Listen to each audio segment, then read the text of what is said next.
कपाशीच्या शेतातून येत होता आवाज. शेतात गवतात एक विचित्र हालचाल, कोणीतरी तिथं झोपलेलं. तशा अवस्थेत आणि जे दिसलं त्याने गाव हादरलं. सकाळ, गावातील चहाची टपरी. गावकरी एक चहाचा कप हातात घेत. अरे रात्री 11:30-12 वाजता शेतातून काही आवाज येत होते म्हणे, पण कुणी जवळ गेलंच नाही. दुसरा गावकरी, आता पहाटे जे दिसलं ना, बघायलाही मन नाही होत. अगदी जळालेलं. माणूस की भूत ओळखताच येत नाही. तिसरा गावकरी, शिराळा शिवारात असं काय घडलं असेल? शेतात झोपलेला कोण आणि जाळलं कोणी? सुबोध, पोलीस हवालदार. सर, मृतदेह पूर्णपणे जळालेला आहे. कपडे नाहीत, चेहरा ओळखू येत नाही, हातावर काहीतरी गोंदवलंय, पण अर्धवट. डीसीपी गणेश शिंदे गंभीर नजरेने घटनास्थळ पाहतो.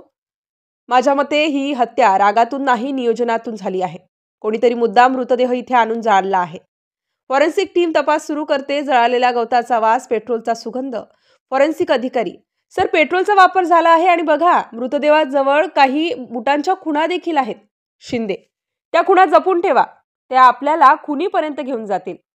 बाबा, वृद्ध गावकरी, मी या वयात असं काही पाहिलं नाही. कपाशीच्या शेतात एवढं भयंकर काही घडेल असं वाटलंच नव्हतं. शिराळा गावाला शाप लागलाय बहुतेक. मालती, शेतमजूर बाई, मी रोज त्या शेतातून जाते. काल सकाळी कुणीतरी मोठ्याने भांडत होतं तिकडे, पण मला वाटलं बैल सुटले असतील. शिंदे, शेवटच्या 3 दिवसात हरवलेल्यांची यादी आणा. मोबाईल लोकेशन आणि सीसीटीव्ही फुटेज तपासा. कोणीतरी या गावातून पळून गेला आहे. सुबोध, सर, एका तरुणाचा रिपोर्ट काल आला होता. अमित नावाचा, वय साधारण 25. घरच्यांनी सांगितलं तो रात्री मित्राला भेटायला गेला होता. शिंदे, त्या मित्राचं नाव काय? सुबोध, रोहन. रोहन मोहाडीचाच. रोहन घाबरलेला, मी काहीच केलं नाही सर. आम्ही दोघं शेतात बसलो होतो. थोडं दारू प्यायलो. तो काहीतरी फोनवर बोलत होता आणि बाहेर गेला. त्यानंतर मला काही कळलं नाही. शिंदे, डोळे रोखून, फोनवर कुणाशी बोलत होता ते सांग. रोहन थरथरत, सर, तो कोणाशी तरी वाद घालत होता. एका मुलीचं नाव घेत होता, पूजा. पूजा रडत, अमित माझ्यावर प्रेम करायचा, पण माझं लग्न ठरलं होतं. काल त्याने धमकी दिली होती, तुझं लग्न होऊ देणार नाही.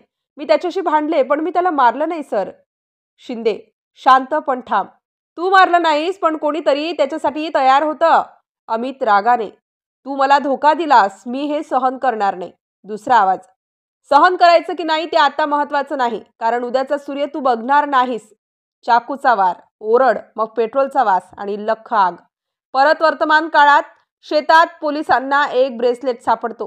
फॉरेन्सिक अधिकारी, सर, हे मुलीचं ब्रेसलेट आहे आणि त्यावर आर अक्षर कोरलेलं आहे. शिंदे, आर? आर म्हणजे रोहन? शांतता, सर्व पोलीस त्याच्याकडे पाहतात. शिंदे, का केलंस हे रोहन? रोहन, डोळ्यातून अश्रू, मी तिला मिळवू शकलो नाही, पण त्यालाही जगू द्यायचं नव्हतं. पूजा माझी होती, पण ती त्याच्याकडे गेली.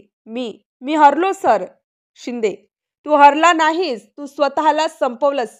आता तुझं आयुष्यही पेटेल त्या कपाशीच्या शेतासारखं. कपाशीच्या शेतातून येत होता आवाज. आजही काही गावकरी सांगतात, रात्री वारा वाहतो तेव्हा त्या जळालेल्या कपाशीतून एखाद्याचा ओरड ऐकू येतो. तो आवाज सुडाचा की पश्चातापाचा, कोणास ठाऊक.